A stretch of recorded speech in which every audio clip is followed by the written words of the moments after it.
Ontario's manufacturing sector has been pummeled by U.S. trade policy this year. The government planned for that in the spring, realizing it would have a deeper deficit to support the industries.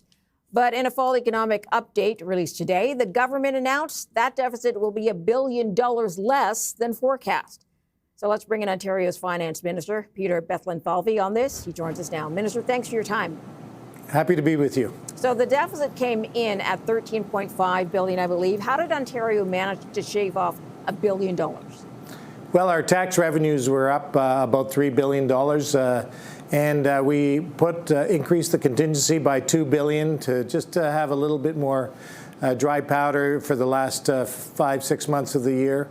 And so encouraged by that and directionally very positive. But of course, we've been moving very early to protect our businesses and our workers. We cut the manufacturing tax back 2 years ago. We upped it in my May budget, and we're going to continue to support businesses and try to get more activity and go as we navigate the tariff world. All right. As part of that, you're adding $100 million to the Ontario Together Trade Fund. Is that fund being actively used to help the businesses impacted by trade issues?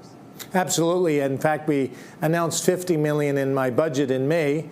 The demand was very robust. It's to help them increase their capital commitments to hire more workers, to reshore jobs, to find new markets. So 48 million of the 50 got allocated, and we thought another 100 million because there's some really good companies out there that are going to thrive and pivot in this environment and drive the jobs of tomorrow. So that's money that is very well received. If 48 million of the 50 million is already gone, and you've now put in twice what you put in the spring, does that tell you that the need is going to be much greater than anticipated?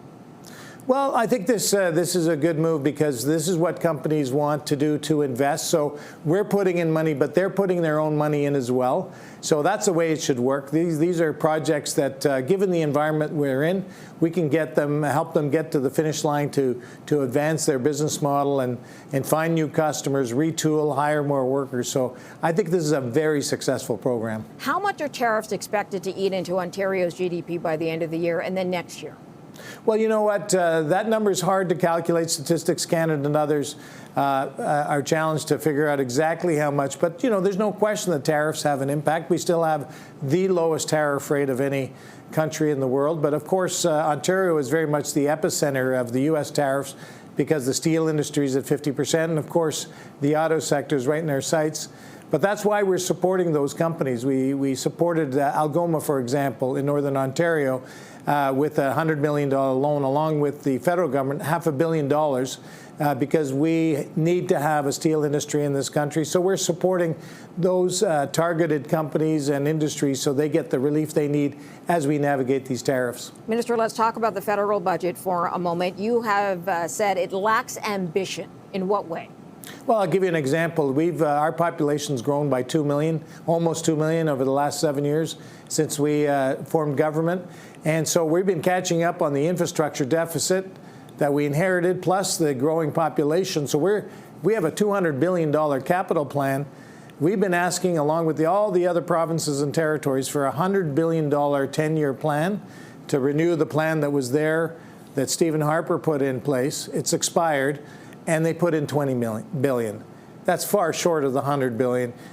We've got to do this together. So we're going to continue to have conversations with François-Philippe Champagne and Prime Minister Carney because what's good for Ontario is good for Canada. My understanding is you were to have a follow-up conversation with the federal finance minister today. Did you have that conversation? Yeah, we did. We met early this morning. We had a great conversation. We have a great relationship.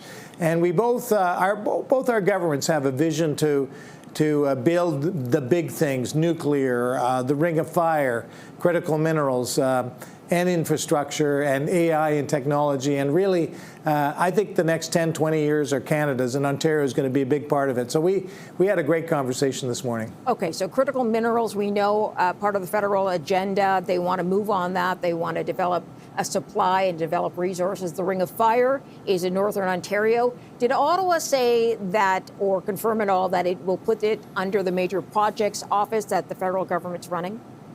I'm going to leave that for the federal government to make their announcements. I think they've targeted the Grey Cup for the next wave of announcements. But nation building, we're 40% of this nation in terms of the economy. So as Ontario goes, Canada goes. We want to build the big things together.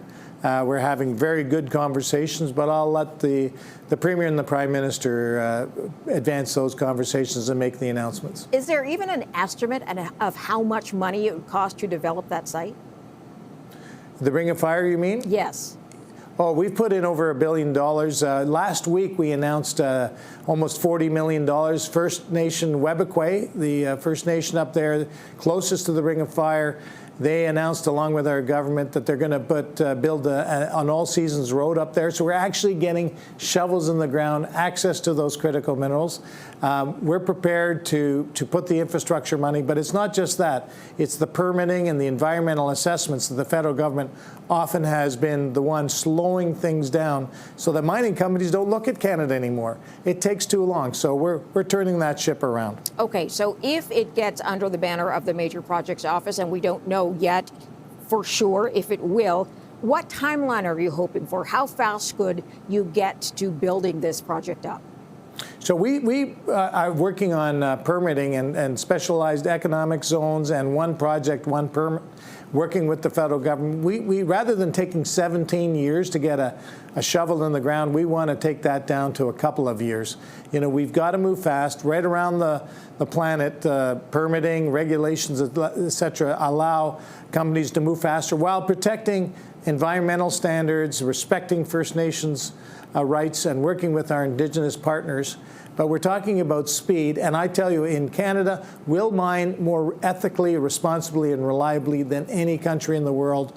So we're doing it the right way, but we're going to do it at speed, and we're going to do it together. Minister, thanks for joining us today. Appreciate that. Always a pleasure.